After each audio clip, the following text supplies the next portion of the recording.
Bonjour à tous, voilà, ça fait un petit moment que je n'ai pas eu l'occasion de faire des vidéos. J'ai eu une vie assez remplie ces derniers temps qui m'a demandé de prendre le temps pour faire ce que j'avais à faire, mais aussi surtout le temps après pour pouvoir intégrer et de pouvoir me reposer pour à nouveau être dans ce processus créatif et vous proposer une vidéo de qualité. Alors aujourd'hui, comme promis, bien, je vous propose de pouvoir discuter ensemble sur l'intérêt de tenir son journal. Oui, je vais parler de journal intime aujourd'hui. Alors je préfère l'appeler journal de bord, journal de mémoire traumatique, journal de parcours, de sortie du trauma, quelle que soit la façon dont vous allez nommer ce journal. Bien, ce qui est important derrière, c'est tout ce qu'il peut vous apporter. Et donc, ça va vraiment être l'objet de cette vidéo aujourd'hui. C'est de s'intéresser aux bienfaits de l'écriture, de cet espace dans lequel vous allez pouvoir déposer, prendre soin de vous et pouvoir reconstituer au fur et à mesure tout le parcours de votre vie. Un parcours, bien sûr, qui n'est pas évident, mais où il est essentiel de pouvoir remettre de l'ordre, de pouvoir accueillir, de pouvoir déposer et surtout avoir des informations pour pouvoir remettre du sens. Alors, un cahier de notes, bien voilà, c'est le premier outil dont vous allez avoir besoin, un cahier de notes et un bic à portée de main. Alors, moi, j'ai plein de cahiers de notes. Le dernier en date, c'est celui-ci, qui est customisé il y a quelques années et que j'ai seulement sorti maintenant. J'en utilise de toutes les formes, de tous les formats. J'essaye d'en avoir un plus petit à portée de main que je peux glisser dans un sac à main par exemple ou mettre dans la boîte à gants de ma voiture. Bref, où je peux l'emmener vraiment facilement avec moi. J'en ai un au bureau, j'en ai sur ma table de nuit, j'en ai dans ma bibliothèque. Bref, ma maison regorge de cahiers de notes, certains remplis, certains encore vides. Cet outil-là, bien, je vous propose vraiment de pouvoir vous l'offrir. Donc voilà, ça c'est la première chose. Alors, quel va être l'intérêt de ce journal et surtout, bien, qu'est-ce que je vais y mettre dedans? Ce sont les deux choses qu'on va aborder aujourd'hui. Alors, premièrement, l'intérêt de tenir son journal est vraiment... alors, je vais recommencer. Donc, l'intérêt de tenir ce journal se situe à différents niveaux. Alors, premièrement, bien... Quand on va avoir une mémoire traumatique qui explose, on va avoir accès à plein d'informations. Pour petit rappel, bien, la mémoire traumatique, c'est une mémoire fourre-tout dans laquelle on va retrouver des informations concernant non seulement notre propre vécu, mais aussi concernant l'agresseur, concernant ce qu'il a dit, concernant son vécu émotionnel aussi à lui. On va retrouver des informations par rapport au contexte, par rapport au lieu, par rapport à des gens qui étaient peut-être présents. Bref, ça va être vraiment tout un amalgame qui va se mettre dans une bulle, une mémoire extrêmement instable. Cette mémoire est extrêmement différente d'une mémoire autobiographique. Donc, pour rappel, une mémoire autobiographique, c'est une mémoire qui a suivi tout le circuit d'encodage et dans laquelle on va retrouver des repères spatio-temporels, mais qui va être aussi une mémoire qui va évoluer dans le temps, c'est-à-dire elle va se décharger au niveau émotionnel, c'est-à-dire qu'elle ne va plus engendrer le même type d'angoisse. Alors, vous comprenez directement que ces deux mémoires sont complètement différentes. La mémoire traumatique, elle, va être une mémoire brute du souvenir du trauma. Donc, c'est vraiment comme si on replongeait à l'intérieur, mais avec aussi tout l'émotionnel dedans. Donc, extrêmement chargé d'angoisse et qui peut, lors de son explosion, recréer la même sidération et donc remettre en route tout le circuit avec le risque de recréer de nouvelles mémoires traumatiques. Alors, l'intérêt de tenir son journal, ça va vraiment de pouvoir se créer un espace dans lequel on va pouvoir accueillir pleinement cette mémoire traumatique qui explose.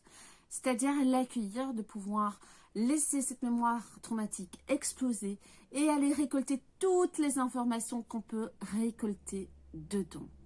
À quoi vont servir ces informations? C'est là le deuxième intérêt. La mémoire traumatique, quand elle explose, eh bien c'est un petit peu comme si on jetait des pièces d'un puzzle sur une table.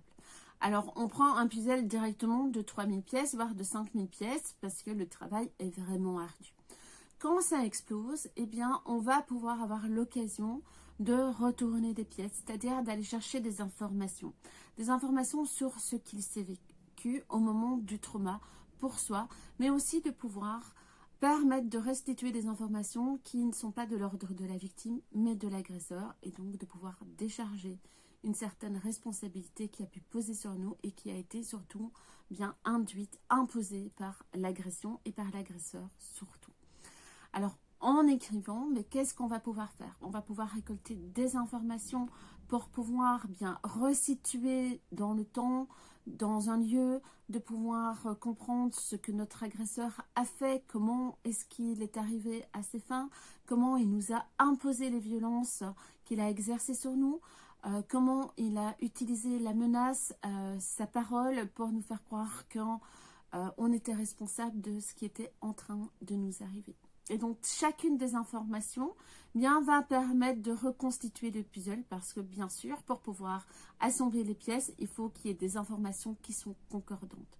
Au fur et à mesure où on va écrire, mais qu'est-ce qui va se passer quand la mémoire traumatique va exploser? Elle n'explose pas tout d'un coup en vous donnant accès à toutes les informations.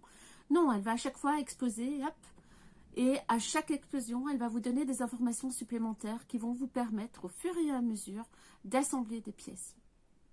Et quand ces pièces s'assemblent, eh bien, quel soulagement. Bien, pour ceux qui font des puzzles, c'est un soulagement quand on peut remettre des pièces en ordre. Ça fait du bien quand c'est terminé.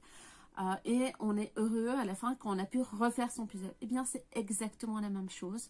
La mémoire traumatique, quand on tient son journal de bord, au fur et à mesure, on va pouvoir aller chercher des informations, remettre en sens, remettre de l'ordre dans tous ces souvenirs. Et au fur et à mesure, alléger notre centre d'analyse, alléger tout ce circuit de survie qui s'est mis en route et donc permettre peu à peu aux informations de pouvoir être encodées comme une mémoire autobiographique et donc s'alléger dans le temps au niveau des émotions. Voilà, ça ce sont vraiment les intérêts de tenir son journal. Maintenant, quand et comment est-ce qu'on tient son journal? L'idéal, pour moi, en tout cas, ça a été de pouvoir avoir toujours ce journal à portée de main pour dès que ma mémoire traumatique explosait, bien que je puisse noter, je notais ce que je voyais dans cette mémoire, dans ces flashs qui m'arrivaient, dans les sensations, je notais mon humeur, ce que je ressentais, j'associais à des images symboliques, tout ce que j'étais en train de vivre. Parfois, c'était des paroles, je notais les paroles, c'était des paroles extrêmement violentes, c'était un souvenir très très lointain. Et j'essayais d'aller vraiment chercher, comme si j'étais un inspecteur qui pouvait rentrer dans ce souvenir, et j'allais chercher toutes les informations que je pouvais, tous les ressentis, toutes les choses que je pouvais entendre. On peut vraiment aussi bien se donner la liberté de ne pas écrire directement. C'est sûr que c'est pas toujours évident si on travaille, si la mémoire traumatique explose dans un moment inopportun. Bien, c'est pas toujours évident de pouvoir s'isoler, de pouvoir sortir son cahier de notes, écrire, et puis parfois on l'oublie, on n'a pas toujours un bic avec soi. C'est pas grave. On peut bien prendre le temps plus tard de mettre tout ce qu'on a pu voir, tout ce qu'on a pu ressentir.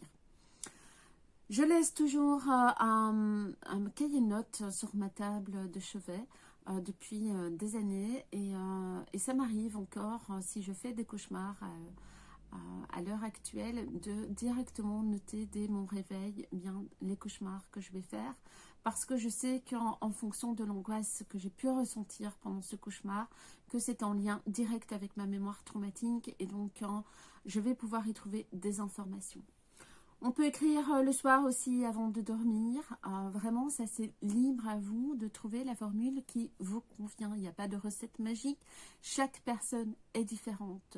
Ce qui est intéressant, c'est la démarche d'écrire, la démarche de pouvoir s'offrir ce temps-là, s'offrir ce temps on va pouvoir être à l'écoute de soi, on va pouvoir accueillir ce qui se passe, même si c'est pas agréable, même si ça peut faire naître des angoisses. Le fait de s'octroyer ce temps, mais c'est déjà s'apporter de la bienveillance dans tout ce parcours pour sortir du trauma.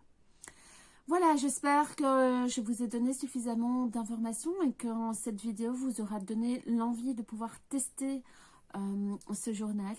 Au fur et à mesure, je vous donnerai des outils pour pouvoir permettre vraiment d'analyser ce que vous allez recevoir comme information, de pouvoir aussi aider à mettre de la distance par rapport aux informations qui proviennent de vous, mais surtout celles qui proviennent de votre agresseur, et donc comprendre aussi les stratégies qu'il a pu mettre en place pour pouvoir bien exercer la violence en toute tranquillité, on va dire, en tout cas en s'allégeant lui de la responsabilité de ses actes et en vous la faisant porter, vraiment de pouvoir remettre ça à l'endroit, de remettre dans son fief ce qui lui appartient.